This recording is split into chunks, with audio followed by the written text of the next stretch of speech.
ورحمة الله وبركاته. الحمد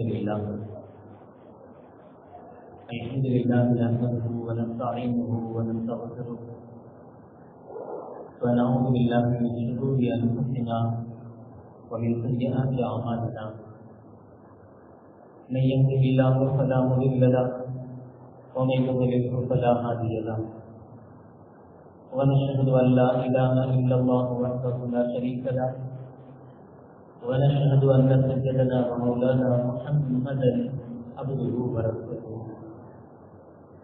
اللهم صل على سيدنا مولانا محمد طب القلوب ودوائها وعافية الأبدان وشفائها ونور الأبصار وضيائها وعلى آله وصحبه وسلم. أما بعد، فقد قال الله تعالى في القرآن العظيم الفرقان المجيد: أعوذ بالله من الشيطان الرجيم، بسم الله الرحمن الرحيم.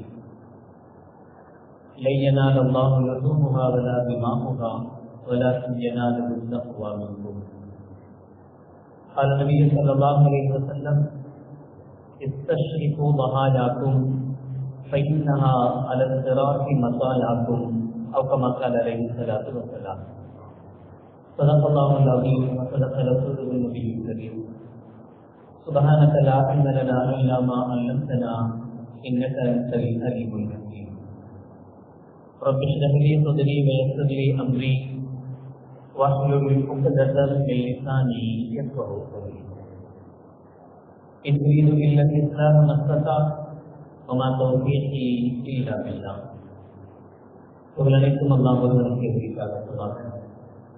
சலாத்து நன்கர்களையும் சலாமும் இறைப்பதும் ஈருலக சர்தார் பெருமானாருக்கு கரீம் ஸல்லல்லாஹு அலைஹி வஸல்லம் அவர்கள் மீது, அவர்களுடைய அடித்தவர்களை கருகலமற்று சகாது வாழ்ந்து வந்த உத்தம சத்திய சஹாபாக்கள், தாபிஈன்கள், தபா தாபிஈன்கள், நபிமார்கள், வலிமார்கள், ஷஹீதுகள் மற்றும் நம் அனைவர்கள் மீதும் ஏனைய இஸ்லாமியர்கள் மீதும் என்றென்று நிலவரமாக ஆகும்.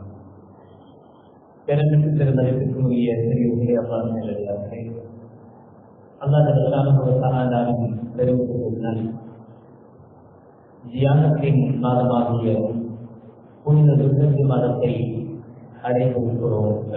எல்லாம் இந்நாட்களில் அதிகம் அதிகம் அமல்கள் செய்த, தியானம் செய்த நல்லவர்கள் கூட்டத்தில் அல்லாஹ் நம் அனைவர்களையும் உட்படுத்துவானாக. ஆமீன். நபி இப்ராஹிம் அலைஹிஸ்ஸலாத்து வஸ்ஸலாம் அவர்களுடைய குடும்பத்தவர்கள் செய்த, அல்லாஹ்வுக்காக செய்த அளப்பெரிய தியாகத்தை அங்கீகரித்த அல்லாஹ் ஜல்லல்லாஹு தஆலா அதை கியாமத் நாள் வரைக்கும் நினைவு கூறும் விதமாக உம்மத்தை முஹம்மதியாவாகிய நமக்கு அல்லாஹ் கடமையாக்கவும் செய்தார். இந்த மாதங்களில் மிக முக்கியமான 2 கடமைகள் நமக்கு உண்டு. ஒன்று புனித ஹஜ், இன்னொன்று குர்பானி. புனித ஹஜ், ஹஜ்ஜுக்கு செல்லக்கூடிய ஆண்கள் அல்ஹம்துலில்லாஹ் இறைவர்களால் மக்காவை அடைந்துவிட்ட காலத்தில் அவர்கள் வரும் சனிக்கிழமையிலிருந்து ஞாயிற்றுக்கிழமையிலிருந்து ஹஜ்ஜினுடைய அமல்கள் ஆரம்பமாகும். சனி இரவிலிருந்து அதற்குண்டான தயாரிப்புகளில் அவர்கள் ஈடுபட ஆரம்பிப்பார்கள். அதே போல இன்னொரு மிக முக்கியமான அமலாக அல்லாஹ் நமக்கு காட்டித் தந்தது குர்பானி. அவர்கள் அதனுடைய நிலை குறித்து மிக விளக்கமாக விரிவாக நமக்கு சொல்லி தந்திருக்கிறார்கள். குர்பானி என்பது வெறும் பணத்தையோ காசையோ கொடுப்பதல்ல, அந்த தியாகத்தை நினைவு கூர்ந்து அதில் கொஞ்சமாவது தியாகம் நம்பி இருக்கும்படி கொடுப்பது. ஸல்லல்லாஹு அலைஹி வஸல்லம் அவர்கள் சொல்கிறார்கள்: இஸ்தஷ்ரிஃபு லஹாயாக்கும் ஃபஇன்னஹா அலா ஸிராத்தி மஸாயாக்கும். நீங்கள் கொடுக்கக்கூடிய குர்பானி பிராணிகளை நல்லவைகளாக கொடுங்கள். இஸ்தஷ்ரிஃபு, சிறப்பு மிகுந்த கண்ணியம் வாய்ந்த உங்களிடத்தில் மதிப்புள்ள பிராணிகளை நீங்கள் குர்பானியில் கொடுங்கள். காரணம், அலல் சிராத்தி மதாயாகும், அவைகள் எப்படிப்பட்டது? நீங்கள் கொடுக்கக்கூடிய இந்த பிராணிகள், இந்த ஆடு, இந்த மாடு, இந்த ஒட்டகம், இவைகள் எப்படிப்பட்டது என்றால் நாளை மறுமையில் சிராத்துல் முஸ்தகீம் பாலத்தை கடப்பதற்கு உங்களுக்கு அது பிரயாணம் செய்யக்கூடிய வாகனமாக பயன்படும். எனவே நீங்கள் அதை சிறப்பாக்கிக் கொள்ளுங்கள் என்று சொல்வார்கள். நீங்க இப்படி யோசிச்சிடக்கூடாது. சிராத்துல் முஸ்தகீம் பாலத்தை பற்றி தான் நம்ம கேள்விப்பட்டிருக்கிறோமே, அது முடியை விட ரொம்ப மெல்லிதாகவும் வாழனுடைய நொடியை விட ரொம்ப கூர்மையானதா இருக்கும் அப்படின்னு சொல்லுவாங்களே. அதுக்கு மேல போறதா இருந்தா நாம கொடுக்கறது ரொம்ப வெளிச்சு போய் ஒல்லியா, ஏன்னா ரொம்ப குண்டா கொடுத்தா கீழே விழுந்துருமா இல்லையா, தாங்காது பாலம். அப்படி யோசிக்க கூடாது. நம்மை தாங்குற அளவுக்கு சக்தி உள்ள பொருளாக அது இருக்கணும். நம்முடைய நல்லவர்கள் தான் நம்முடைய சிராத்துல் முஸ்தகீம் பாலத்தை கடக்க வைக்கும் என்பார்கள் நம்முடைய நாயகம் ஸல்லல்லாஹு அலைஹி வஸல்லம். அதனால் எந்த அளவுக்கு சிறப்பானவைகளை, கண்ணியமானவைகளை அதை பார்த்தாலே நமக்கு ஒரு சிறப்பு கண்ணியம் நினைக்கணும், மனசுல வரணும். அல்லாஹ் எவ்வளவு அழகா இருக்கு, எவ்வளவு நல்லா இருக்கு இந்த ஆடு, பார்க்கறதுக்கே எப்படி இருக்கு, குழுகுழுன்னு இருக்கு, பார்ப்பதற்கு அழகா இருக்கு இந்த மாடு, இப்படி இருக்குன்னு தவிர எதை பார்த்தால், எந்த பிராணியை பார்த்தா வேற உங்களுக்கு கிடைக்கவே இல்லையா, நோஞ்சா மாதிரி இருக்கு, இதுதான் கிடைச்சதா அப்படின்னு சொல்ற மாதிரி இருக்கக்கூடாது. அப்ப இப்போ வகாயாகும் சொல்லவார்கள் அந்த உறுதியாவுடைய பிராணி எப்படி இருக்க வேண்டும் என்பதை சொன்னார்கள். பொதுவாக நம்ம இடத்துல இந்த பழக்கங்கள் இருக்கும், முன்னாடியே வாங்கி வச்சு அதை வளர்க்கக்கூடிய பழக்கங்களும், அதை தண்ணி ஊற்றி கழுவி சுத்தமாக்கி வைக்கக்கூடிய பழக்கங்களும். அதெல்லாம் ஏனென்றால் பார்க்கறதுக்கு அருவருப்பு தட்டக்கூடாது. சாதாரணமாக ஒரு இடத்தில் குர்பானி பிராணிகள் மொத்தமா இருக்குது அப்படின்னா அந்த பிராணிகளை மொத்தமா பார்க்கும் போது நமக்கு சந்தோஷத்துக்கு பதிலாக வருத்தம் தான் ஏற்படும். அந்த தானத்தோட அந்த இடத்துல இருக்கக்கூடிய அந்த இடமும் அது இருக்கக்கூடிய அந்த நிலைகளும் நமக்கு வருத்தத்தை ஏற்படுத்தும். ஆனா உறுதியாவுடைய பிராணி வருத்தம் ஏற்படுகிற அளவுக்கு இருக்கக்கூடாது, சந்தோஷம் ஏற்படுத்துகிற அளவுக்கு பிராணிகள் இருக்கணும். பார்த்தாலே ஒரு சந்தோஷம் கிடைக்கிறது. அதனாலதான் அதுக்கு மேலுள்ள அழுக்குகள் எல்லாம் நீக்கி, சாணங்கள் எல்லாம் நீக்கி, அதுக்கு தண்ணியை ஊற்றி குளிப்பாட்டி அதை அழகுபடுத்துவாங்க. அந்த அழகு நிலைகள் இருக்கணும், தப்பல்ல. குர்பானி பிராணியை அழகுபடுத்துறது தப்பல்ல. அதுக்காக மாலை போட்டு அதான் தப்பு. தேவையில்லாம அதுக்கு ஒரு கல்யாணத்துல நாம தான் மாலை போடுறோன்றது வந்தாது. அதுக்கும் ஒரு மாலையை போட்டு வெட்டுறதுக்கு முன்னாடி மாலையை கட்டி அந்த மாலையை சில வீடுகள்ல பத்திரமா பாதுகாத்து அடுத்த குர்பானி வரைக்கும் இருக்கணுமா. சில இடங்கள்ல பார்த்துருப்பீங்க, மாப்பிள்ளைக்கு மாலை போடுறாங்கல்ல, அந்த மாப்பிள்ளையுடைய மாலையை கொண்டு போய் மாப்பிள்ளை அந்த ரூம்ல தொங்க விடுவாங்க. தொங்க விட்டு அது காயிற வரைக்கும் அப்படியே இருக்கணுமா, அது எடுக்கக்கூடாதான், சீக்கிரம் தூரப்படக்கூடாதான், காயிற வரைக்கும் அப்படியே இருக்கணும். அல்லது அடுத்த கல்யாணம் முடிக்கிற வரைக்கும், தம்பிக்கு கல்யாணம் முடிக்கிற வரைக்கும் மாலை அங்கேயே தொங்குங்க. அதே போல சிலர் ஆட்டுக்கும் மாலையை போட்டு அந்த மாலையும் பத்திரமா, மாஷாஅல்லாஹ் இது குர்பானி நாட்டினுடைய பரக்கத்தான மாலை அப்படின்னு அதை ஊட்ட தொங்க விட்டு, இதெல்லாம் தேவையில்லாதவைகள். எது அவசியம் என்றால் அழகான, அற்புதமான, பார்ப்பதற்கு சந்தோஷத்தை தரக்கூடிய ஆடுகளாக இருக்க வேண்டும். குர்பானியிலேயும் கூட கண்மணி நாயகம் ஸல்லல்லாஹு அலைஹி வஸல்லம் சொல்வார்கள், சிறப்புக்குரிய குர்பானி என்னன்னு சொன்னா அது ஆடாக இருப்பதும் அந்த ஆடு செம்மறியாக இருப்பதும் சிறப்பு. ஆடு கூட செம்மறி ஆடாக இருப்பது சிறப்பு. கண்மணி நாயகம் ஸல்லல்லாஹு அலைஹி வஸல்லம் அதனுடைய நன்மைகளை சொல்லும் போது சொல்வார்கள், செம்மறி ஆட்டினுடைய முடியின் அளவுக்கு உங்களுக்கு நன்மைகள் உண்டு என்று ஸல்லல்லாஹு அலைஹி வஸல்லம் சொல்லி சொல்லுவார். அப்ப செம்மறி ஆடாக இருப்பதும் சிறப்புக்குரியது, ஆடாக இருப்பதும் சிறப்புக்குரியது. மாடாக இருக்கும் பட்சத்தில், ஒட்டகமாக இருக்கும் பட்சத்தில் 7 பேர் நிச்சயமாக கூட்டு சேர்ந்தாக வேண்டும் என்கிற அவசியம் கிடையாது. 7 பேர் கண்டிப்பா சேரணும்ன்ற அவசியம் இல்லை. 7 பேர் என்று சொல்வதற்கு என்ன காரணம்னா 7 பேருக்கு மேல சேரக்கூடாது என்பதை சுட்டி காட்டுவதற்காக. 8 பேர் சேர்ந்து ஒரு மாட்டை கொடுக்க கூடாது. சிலர் கொள்கையாவே வச்சிருக்கிறாங்க, 10 பேர் சேர்ந்து ஒரு ஒட்டகம் கொடுக்கலாம் அப்படிங்கிறது. நம்மகிட்ட வாங்கும்போது ஒட்டகத்தினுடைய பிராணியினுடைய குர்பானி அப்படின்னு காசு மட்டும் வாங்கிக்குவாங்க.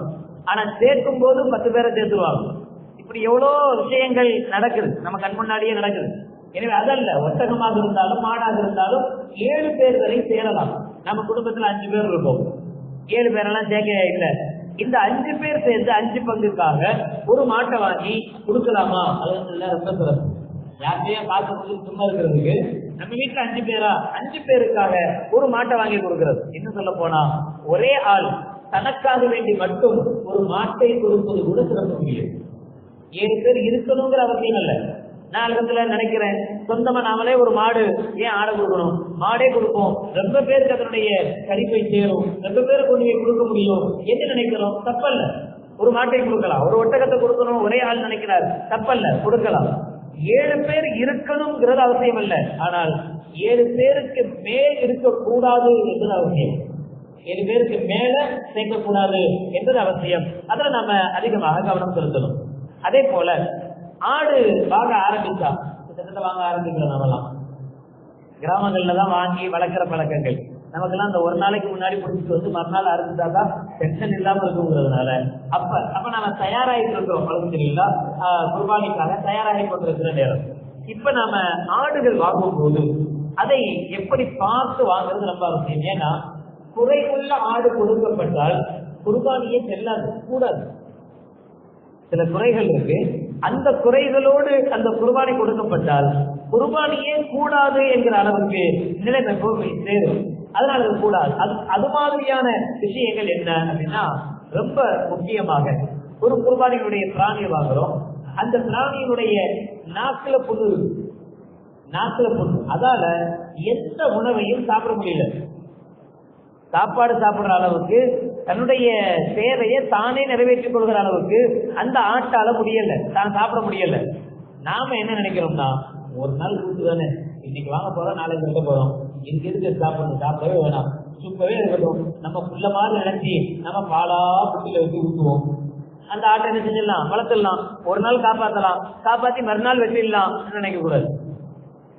அதனுடைய யதார்த்த நிலை எப்படி இருக்கணும்னா, அது தானே சாப்பிடும் அளவுக்கு. அதனாலதான் ஸல்லல்லாஹு அலைஹி வஸல்லம் அவர்கள் மார்க்கம் பற்றி சொல்லி காட்டுற வழிமுறை, கொடுத்ததோட உங்க வேலை முடியல, நாளை மறுமையில் உங்களுக்கு வாகனமாக வரப்போவது அந்த ஆடுதான். அதனால ஒரு நாள் கொடுத்து நீங்க கணக்கு போடக்கூடாது. கொஞ்ச நேரம் தானே, 4 மணி நேரத்துக்கு வெட்ட போறமே, அதுக்குள்ள இது தாங்கினா போதும் என்று நினைக்க கூடாது. என்னைக்கும் திலகாத்திரமாக இருக்கக்கூடிய ஆடாக இருக்கணும். நமக்கு சவாரிக்கு தகுந்த அந்த அளவுக்கு உண்டான ஆடாக அது இருக்கணும் என்பதை நாம பார்க்கணும். எனவே வாயில் புண் வந்து, நாக்கில் புண் வந்து சாப்பிட முடியாமல் இருக்கக்கூடிய அல்லது நாக்கு அறுபட்டு இருக்கக்கூடிய, முழுமையாக அறுபட்டு இருக்கக்கூடிய பிராணிகளை குர்பானி கொடுத்தால் அந்த குர்பானி முழுக்க கூடாது. அதே மாதிரி ஒரு ஆட்டினுடைய அல்லது மாட்டினுடைய பெண் பசுவாக இருந்து அதனுடைய காப்புகள் முழுவதுமாக துண்டிக்கப்பட்டிருந்தால் அதை கொடுத்தாலும் கூடாது, ஹராம். இதெல்லாம் எப்படி சாத்தியம்? ஒரு மாடு இருக்கு, ஒரு ஆடு இருக்கு, பெண்ணாடு, அந்த ஆட்டுக்கு மடு இருக்கு, ஆடுனா மடு இருக்கும், மடு இல்லாம இருக்காது. அந்த மடு சுத்தமா எப்படி இல்லாம போகும்? இல்லாம இருந்தா அதே வாழும். நாம கேள்வி கேட்கறதுக்கு 1000 இருக்கு. நம்ம ஒரு குர்பானியை கொண்டு வர்றாங்க, வண்டியில ஏற்றிட்டு வர்றோம், அது மாதிரி கொண்டு வர்றாங்க. கொண்டு வந்து இறக்குறதுக்கு முன்னாடி அதுல பல மாற்றங்கள். ஏற்றும் போது ஆடு எப்படி இருக்கோ அப்படி இறக்கும் போது இருக்கிறது இல்ல. இறக்குறதுக்குள்ள அதுல பல குறைகள் ஏற்பட்டது. ஏற்கும் போது நல்லா இருக்கிற ஆடு இறக்கும் போது பல குறைகளோடு வந்து சேருது. காது அறுபட்டு, காது கிழிஞ்சி, மூக்கு உடம்பட்டு, ரத்தம் ஊத்துற நிலைமையில, காலு நடக்க முடியாத நிலைமையில, எல்லாத்தையும் மொத்தமா கொண்டு வந்து சேர்க்கிறோம். எவ்வளவு அதிகமா கொண்டு வந்து சேர்க்க முடியுமோ அவ்வளவு சேர்த்து ஒரே வண்டியில ஏற்றிடுறாங்க. நம்ம எல்லாம் நெருக்குதல் இருக்கும்போது ஒண்ணு மேல ஏறி விதிச்சு, கால் உடைஞ்சி, இப்படி எல்லாம் வருது. அப்ப இதுவெல்லாம் மார்க்கம் சொல்லுது, இந்த குறைகள் இருக்கக்கூடாது. முழுவதுமாக அதனுடைய மடு அறுக்கப்பட்டிருக்கு அப்படின்னா அந்த ஆடு கொடுக்க முடியாது. கால் நொண்டி ஏற்பட்டு அதால் நடக்கவே முடியல. நம்ம ஒரு இடத்துல வாங்குறோம், அல்ல ஒரு இடத்துல கட்டி கொண்டிருக்கோம், அங்கிருந்து அறுக்கிற இடம் இருக்குல்ல, அந்த அறுக்கிற இடம் வரைக்கும் கூட அந்த பிராணியால் நடந்து வர முடியாது. நம்ம எடுத்துட்டு வந்தாலும் என்ன செய்யாது, நடந்து வர முடியாது. தூக்கிட்டு வரணும்னா அறுக்கணும். நாம இப்படி நினைக்க கூடாது. காலு உடஞ்சிருக்கிறதுக்கும் குர்பானிக்கு என்ன பண்ணணும்? நம்ம குர்பானி கொடுக்க போறோம், அந்த கறியத்தான் எல்லாத்துக்கும் பங்கிட போறோம். கால் நல்லா இருந்தாலும் கறி இருக்கும், கால் உடஞ்சாலும் கறி இருக்குதானே செய்யுது. கறியத்தானே எல்லாத்துக்கும் கொடுக்க போறோம் இல்ல.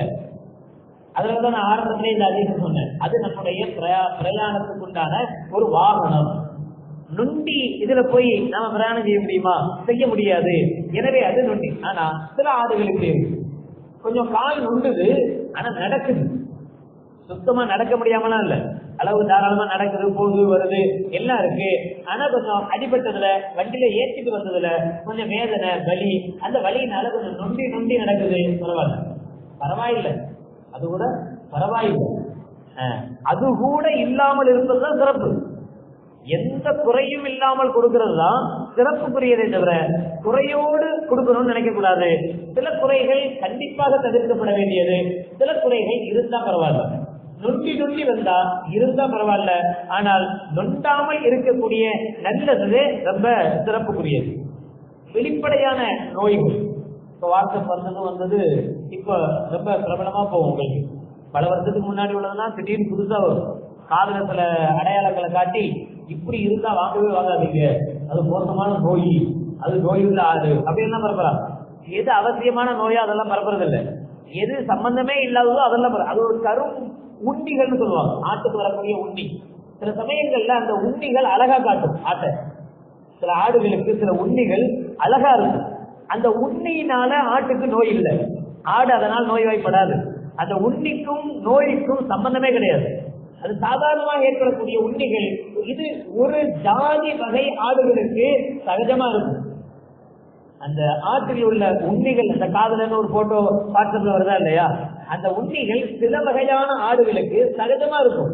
50% ஆடுகளுக்கு அந்த உண்ணியோட தான் இருக்கும். அது நோய் அல்ல. ஆனால் யதார்த்தத்துல நோய்கள் இருக்கு ஆடுகளுக்கும் மாடுகளுக்கும். அந்த வெளிப்படையான நோய்கள் இருக்கும் பட்சத்துல பெரிய வெட்டு விழுந்திருக்கு, அந்த வெட்டு ஃபுல்லா காயமா இருக்கு, அந்த காயத்திலிருந்து தீல் விடியுது, அதுல ஈக்கள் மொய்க்குது, அதுல மற்றவைகள் உட்காருது, பாக்குறதுக்கே அருவருப்பா இருக்குது. இது குறையுள்ள ஆடு, இது குறையுள்ள மாடு. இந்த நிலை இருக்கக்கூடாது. உறுப்புகள் இல்லாமல் போவது. உதாரணமா ஒரு காது கட் பண்ணி இருக்கு. சில பேர் நம்ம வாங்குவோம், அவங்க காதுல ஓட்ட போட்டிருப்பாங்க, அடையாளம் போட்டிருப்பாங்க, காதை கிழிச்சு விட்டுருப்பாங்க. சில ஆடுகள் மாடுகள்ல பார்த்தா காதை கிழிச்சு விட்டுருப்பாங்க, அது அடையாளம். இது குறையல்ல, இது குறையல்ல. இப்படி இருக்கலாம். 3இல் ஒரு பகுதி முழுவதுமாக வெட்டுப்பட்டிருந்தா, காதனுடைய 3ல ஒரு பகுதி சுத்தமா இல்லை, அதையும் நான் அடையாளத்துக்கு தான் வெட்டினேன்னு சொன்னா ஏற்றுக்கூடாது. அடையாளத்துக்கு போடுறது ஒண்ணு இருக்குல்ல, அதனாலதான் 3இல் ஒரு பகுதி முழுவதுமாக போயிருந்தார். அது காலோ அல்லது கொம்பு அல்லது வால் பகுதி. ஒரு ஆட்டுக்கு மாட்டுக்கு வாழை வளரல, இவ்வளவுதான் வாழை மொத்தமே இருக்குது, தப்பில்லை, பிரச்சனை இல்லை. ஆனா ஒரு ஆட்டினுடைய வால் வளர்ந்து அல்லது ஒரு மாட்டினுடைய வால் வளர்ந்து 3இல் ஒரு பகுதி வெட்டுப்பட்டிருக்கு, உடஞ்சி போச்சு, அல்லது கட் பண்ணப்பட்டிருக்கு, மீதி 2 பகுதி தொங்கிட்டு இருக்கு. இது குறையுள்ள மாடு. இந்த மாட்டை குர்பானி கூடாது. ஒரு உறுப்பினுடைய 3இல் ஒரு பகுதி அளவுக்கு வெட்டுப்பட்டிருந்தால், உடைபட்டிருந்தால் அந்த குர்பானியே கூடாமல் போகும். அதை விட கம்மியான 3இல் ஒரு பகுதி அல்ல, கொஞ்சம் வால்ல கொஞ்சம் இதா இருக்கு, கொஞ்சம் முடி இல்லாம இருக்கு, சின்ன வாளா இருக்கு, இதெல்லாம் குறைகள் அல்ல, இதை கொடுப்பது கூடுமாறு. அதே மாதிரி பார்வை. அந்த ஆடு மாடுகளுக்கு பார்வையில் குறை இருக்கக்கூடாது, கண்ணு குருடா இருக்கக்கூடாது. 2 கண்ணும் இல்லாத ஆடு, 2 கண்ணு இல்லாத மாடு, ஒரு கண்ணு முழுசா போன ஆடு, இது குறை உள்ளது. இதுலயும் 3இல் ஒரு பகுதி கொஞ்சம் பார்வை கம்மியா இருக்கு, அதுக்கு என்ன சேர்த்துக்கு டாக்டர் கொண்டு வந்து டெஸ்டா பண்ண முடியும் அப்படின்லாம் கேட்க வேணாம். தூரத்துல உள்ளது தெரியல, பக்கத்துல, இதெல்லாம் பிரச்சனை இல்லை, இது குறையல்ல, இது பிரச்சனை இல்லை. நல்லா தெரியுது, கண்ணே இல்லை, 2 கண்ணு மூடி போயிருக்கு, கண்ணே இல்லை. சில ஆடுகளுக்கு கண்ணு இருக்கு, திறக்கும், பார்க்கும். ஆனா இப்ப இந்த 2 நாள்ல 3 நாள்ல ஏதோ ஒரு இது விசர்ஜந்து கடிச்சு ஏதோ ஒண்ணு ஆகி அதுல சின்ன புண்ணு அதனால கண்ணை திறக்க முடியாம இருக்கு, பரவாயில்ல. கண்ணே இல்லாத குருட்டு ஆட்டை வாங்குறதில்ல, குருட்டு ஆட்டை வாங்கி கொடுத்தா அந்த குர்பானி கூடாது. ஆடு வாங்கும் போது நல்லா தான் இருந்தது, வந்த பிறகு அதனுடைய கண்ணுல சில மாறுதல்கள் ஏற்பட்டிருக்கு, அதனால கண்ணை திறக்க முடியாத சூழல் இருக்கு, பரவாயில்ல, கொடுக்கலாம், அந்த குர்பானி கூடும். இது மாதிரியான விஷயங்களை ஆட்டை வாங்கும் போது நாம சிந்திச்சு வாங்கணும். ஆடுகளில் மாடுகளில் சிறப்பானது எது அப்படின்னா பெண்ணுதான். ஆட்டுல கூட பெண்ணுதான். மாட்டுல காயடிக்கப்பட்ட மாடா இருந்தா ரொம்ப நல்லது. ஆணா இருக்கும் போது, ஆண் மாடா இருந்து காளையா இருக்கும் பட்சத்துல அது காயடிக்கப்பட்டதாக இருந்தா ரொம்ப நல்லது. உடனே இது போய் மாற்றத்தை போடக்கூடாது. பெண் மாட்டை கொடுக்கறதா ரொம்ப சிறந்தது, இஸ்லாத்தில் சொல்லப்பட்டிருக்கு அப்படின்னு போட்டீங்கன்னா அப்புறம் அதுக்கு இன்னொரு தடை வரும், கோமாதாவை இருக்கிறாங்க அப்படின்ற பிரச்சனை வரும். அதனால இதெல்லாம் நாம் தெரிஞ்சு வச்சுக்கிறதுக்கும் அவசியமானது, பரப்புறதுக்கு இல்லை. ஊருக்கெல்லாம் போய் சொல்ல வேண்டிய அவசியம் நமக்கு இல்லை. நாம செய்யறதுக்கு எது செய்யணும் என்பதை தெரிந்து கொள்வதற்காக. அதே போல விலை உயர்ந்தது நல்லது, சிறப்புக்குரியது. விலை உயர்ந்த இதை கொடுக்கிறது ரொம்ப சிறப்புக்குரியது. வாங்கின பிறகு, ஆட்டை வாங்கின பிறகு, மாடை வாங்கின பிறகு நம்மகிட்ட இருக்கக்கூடிய பழக்கம், ஒவ்வொரு வருஷமும் இதை சுற்றி காட்டவும் ஓப்பனாக சுற்றி காட்டுறோம். ஆட்டு சண்டை விடுறது, குர்பானி ஆட்டை வாங்கி அதை சண்டைக்கு விடுறது, இது பெரிய தப்பு. ஒருவேளை அந்த சண்டைக்கு விடும்போது அதனுடைய கொம்பு உடைபடுமேயானால் அந்த குர்பானி கடாய குர்பானி கொடுக்க முடியாது, தகுதி இல்லை. வேற கடாயை வாங்கி கண்டிப்பா குர்பானி கொடுக்கணும், அந்த குர்பானி செல்லாது. அதனால் ஏற்படக்கூடிய காயங்கள், வலி எல்லாத்துக்கும் யார் சண்டைக்கு விடுறானோ அவன் தான் பாவி. குர்பானி பிராணிங்கிறது மதிப்புக்குரிய பிராணி. ஸல்லல்லாஹு சொன்னாங்க, இஸ்தஷ்ரிஃபு மஹாயாக்கும், உங்களுடைய உலகியா பிராணிகளை நீங்கள் சிறப்புப்படுத்துங்கள், அதை நீங்க கண்ணியப்படுத்துங்க, அதை கண்ணியமானதான் நினைங்க. அதை பார்க்கும் போதெல்லாம் தக்பீர் சொல்லணும். 9 பிறந்துச்சுன்னா 9ல இருந்து தக்பீர் முழக்கம் ஆரம்பிக்கும். அதுக்கு பிறகு உலகியாவுடைய பிராணியை பார்த்தாலே தக்பீர் சொல்லணும். தக்பீர் சொல்றது சொன்னது அந்த அளவுக்கு சிறப்புக்குரிய. மற்ற ஆடு மாதிரி இந்த ஆடு இல்லை, மற்ற மாடு மாதிரி இந்த மாடு இல்லை, மற்ற ஒட்டகம் மாதிரி இந்த ஒட்டகம் இல்லை. இந்த ஆட்டுக்குன்னு சிறப்பு இருக்கு, இந்த மாட்டுக்கு சிறப்பு இருக்கு என்றால் அந்த ஆட்டை, அந்த மாட்டை, அந்த பிராணிகளை நாம இது மாதிரி வேதனைப்படுத்துவோமேயானால், அதுக்கு வேதனை கொடுப்போமேயானால் அந்த வேதனை கொடுத்ததுக்குண்டான பாவத்தை யார் செய்யறாங்களோ அவங்க சுமக்கணும். பெருமைக்காக பெரிய இடத்துல போய் பெரிய மதுரை ஆடு ஏதோ ஃபேமஸ் தானே இந்த சண்டைக்கு விடுறதுல, அதுக்காக மதுரைக்கு போய் வண்டி வச்சுட்டு ஆட்டை வாங்கிட்டு வந்து அதை வெளியில கட்டி பயங்கரம் எல்லாத்துக்கும் என் தெருலையே என் ஆடுதான் பெருசு அப்படின்னு அதை காட்டி அதை 2 நாளைக்கு முன்னாடி சண்டைக்கு விட்டு அதே பெரிய புகழை சேர்த்து அதை பேஸ்புக்ல லைவ் பண்ணி அதை வாட்ஸ்அப்ல போட்டு விட்டு, இதெல்லாம் நம்மளுடைய இபாதத்துக்கும் இதுக்கும் சம்மதம் இல்லை. நம்முடைய இபாதத்தையே கெடுக்கிற விஷயங்கள். நம்மளுக்கு என்னென்ன நன்மைகள் கிடைக்கும், நம்ம செய்யறதே கொஞ்சம் நன்மை, அதுலயே நன்மை கிடைக்குமா கிடைக்காத பார்த்து பார்த்து செஞ்சுட்டு இருக்கோம். அதுல உள்ள நன்மைகளையும் கெடுக்கக்கூடிய செயல்களாக இந்த செயல்கள் நமக்கு மாறி போகும். அதே போல இந்த ஆடு மாடுகள் வாங்கும் போது குறைகளை கவனித்து வாங்கணும். எல்லோரிடத்திலேயும் மிக குறிப்பாக யார் ஆடு விற்கிறாரோ அவர்கிட்ட இது இப்படி இருந்தா பரவாயில்லையா அப்படின்னு கேட்கக்கூடாது. ஆடு விற்கிறாருல்ல, விற்கிறவங்க நம்ம வாங்க போறோம், வாங்குறவங்க அவர் ஒரு ஆட்டை பிடிச்சி தர்றாரு, அதுல குறை இருக்கு, நம்ம பாக்குறோம். பார்த்துட்டு அவர் சொல்றாரு இல்ல இல்லைங்க இதெல்லாம் குறையில்லை, இது கூடும் அப்படின்னு சொல்லுவார். அவர் என்ன கூடாது இருக்கணும்னு சொல்லுவாரு, அவருக்கு அது நஷ்டம், எப்படியாவது போயிடாதான் யோசிப்பார். அதனால தயவு செய்து இது விஷயத்துல நமக்கு சந்தேகம் வந்தா வேற யார்கிட்ட வேணாலும் கேளுங்க, ஆனா யார்கிட்ட மட்டும் கேட்காதீங்க. யார் விற்கிறாரோ அவர்கிட்ட மட்டும் கேட்காதீங்க. ஒருவேளை விற்கிறவர் நானாக இருந்தாலும் சரி, அதாவது ஆலிமா இருந்தாலும் சரி, விற்கிறவர் ஆலிமாக இருந்தாலும் சரி, அந்த ஆளுக்கு அந்த சட்டத்தை கேட்காதீங்க. ஒருவேளை மனுஷன் தானே, அவன் தனக்காக சொல்லக்கூடும், சொல்றதுக்கு வாய்ப்பு இருக்கு. அதனால தயவு செய்து யார் விற்கிறாங்களோ அவங்கள்ட்ட குறை பத்தி கேட்காதீங்க, யார் விற்கலையோ அவங்கள்ட்ட கேளுங்க. நாம இந்த விஷயங்களை தெரிஞ்சு வச்சு வாங்குறதுக்கு நாம முயற்சிக்கணும். அதுபோல இந்த ஆடு மாடுகள் வாங்கப்பட்ட பிறகு அதை பராமரிப்பது, அதில் ஒவ்வொன்றுக்கும் நமக்கு கூலி. அதாவது ஆட்டை வாங்கி புல்லு வாங்கி போடுறோம்ல, அந்த புல்லுக்கும் நமக்கு கூலி இருக்கு. ஏன்னா அது அல்லாஹ்வுக்குரியது, அல்லாஹ்வுக்கு சொந்தமானது, அதை நம்ம கண்ணியப்படுத்துறோம். எனவே அதை பராமரிக்கிற, அதை கூட்டிட்டு போற ஒவ்வொரு நேரத்துக்கும், அதோடு நாம் செலவழிக்கிற ஒவ்வொரு நேரத்துக்கும் ஒவ்வொரு நொடிக்கும் நமக்கு நன்மை உண்டு, நமக்கு நன்மைகள் கிடைக்கும். கூட்டு குர்பானியினுடைய விஷயத்துல நான் ஏற்கனவே போன வாரம் சொன்னது போல ரொம்ப யோசிச்சு யார் சரியாக இருப்பார்களோ, சரியாக நடக்கும் பட்சத்தை அது மாதிரியான இடங்கள்ல கொடுக்கணும். நான் கடந்த வருடங்கள்லயும் சொல்லியிருக்கேன், புறம் முடிஞ்சால் ஒரு முறையாவது கூட்டு குர்பானியில நமக்காக எந்த மாடு வாங்கப்பட்டிருக்கோ அதை ஒரு முறையாவது போய் கண்ணால பார்த்துக்கிறது நல்லது. ஒரு முறையாவது பார்க்கலாம். அந்த அறுக்கிற நேரத்துல நமக்கு போக முடியல அப்படின்னாலும் கூட ஒரு முறை எப்ப வாய்ப்பு கிடைக்குமோ அந்த நேரத்திலேயாவது போய் இது என்னுடைய பங்கா, சரி இதுதான் அப்படின்றத பார்த்துக்கிறதாவது நல்லது. அப்படியும் பார்க்காம சரியும் வேணான்னு சொல்லி திருடர்களை உருவாக்குறது முறையல்ல. இந்த விஷயத்துல இதை கவனிக்கணும். அதே போல வரக்கூடிய 22 புதன்கிழமை அன்னைக்குதான் பெருநாள். அதுவும் பெரிய பிரச்சனை. 23 மத்திய அரசு நியூஸ், அப்ப 23ஆம் தேதி தான் நமக்குமா அப்படிலாம் ஒரு இல்லை, நமக்கு 22ஆம் தேதி தான். தமிழ்நாட்டில் நம்ம 22ஆம் தேதி பிறை பார்த்தாச்சு, முன்னாடி பிறை பார்த்தாச்சு. அதனால 22ஆம் தேதி புதன்கிழமை தான் நமக்கு பிறந்தோம். 23 டெல்லியில. ஏன்னா டெல்லியில அன்னைக்கு பிறை தெரியல, பிற பார்க்கல, அதனால அவங்க அன்னைக்கு கொண்டாடல, மறுநாள் கொண்டாடுறாங்க.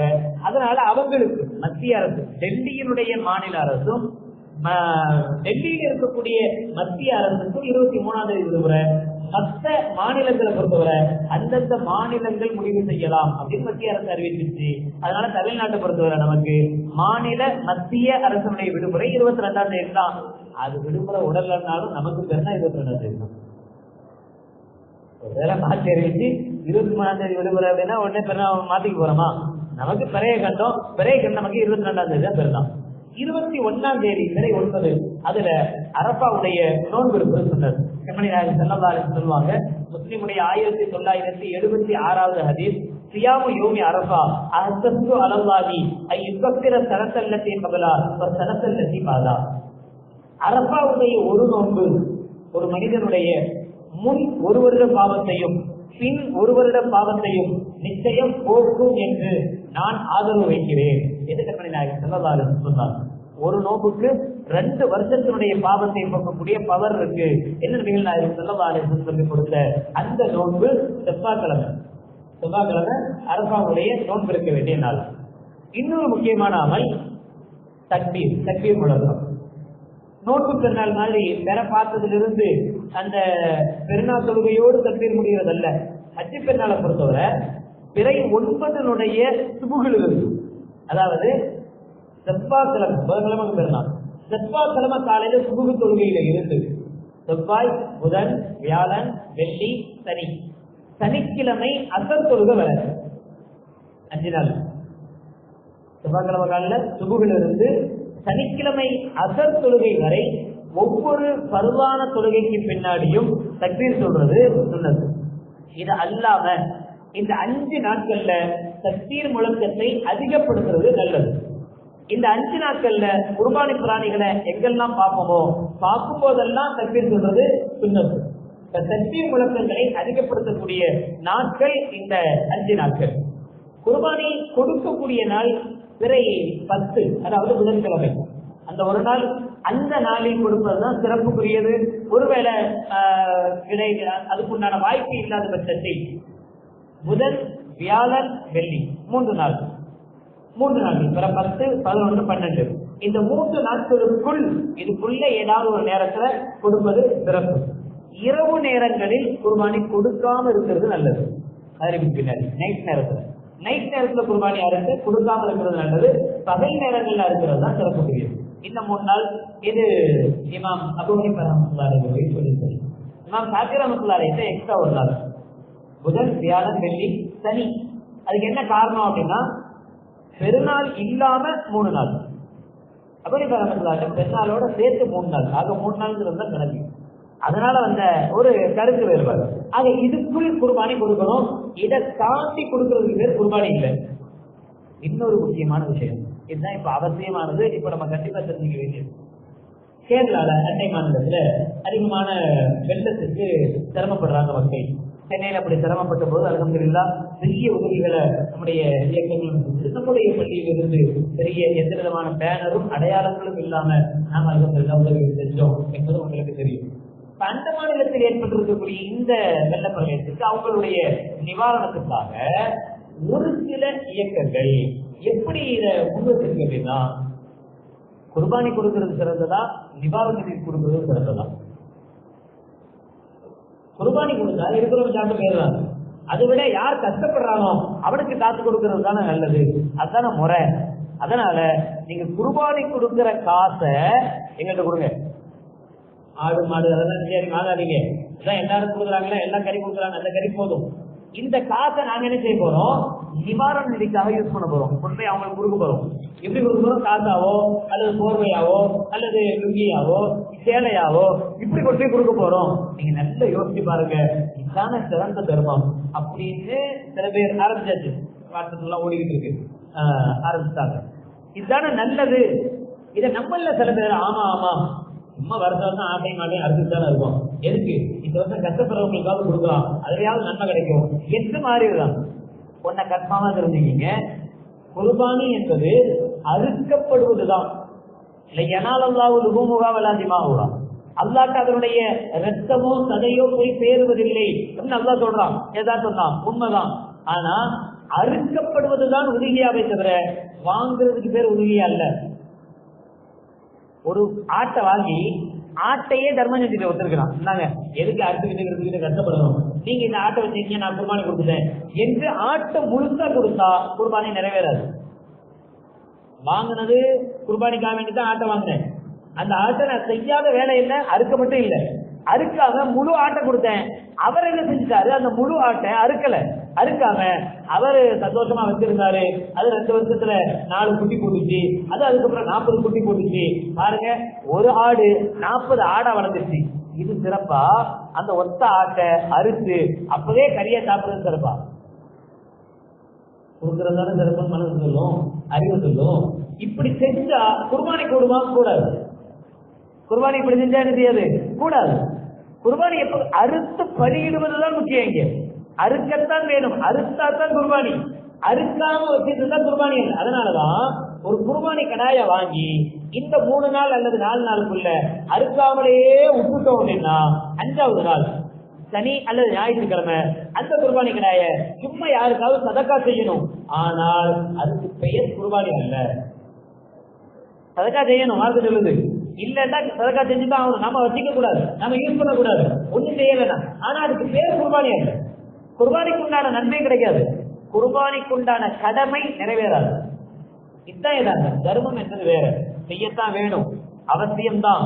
தர்மம் என்பது வேறு, அதை எதோட சேர்க்க கூடாது, இபாதத்தோட சேர்த்து இருக்கிற இபாதத்தெல்லாம் தர்மமா மாற்ற கூடாது. இது ஒரு தனி இபாதத், இது ஒரு தனி வணக்கம். இந்த வணக்கம் தான். அதே சமயம் கொடுப்பதுதான். மற்றவர்களுக்கு செய்ய வேண்டிய அவசியம் இருக்கத்தான் செய்கிறது. அது தனி, இது தனி. ரெட்டை போட்டு குழப்பக்கூடாது.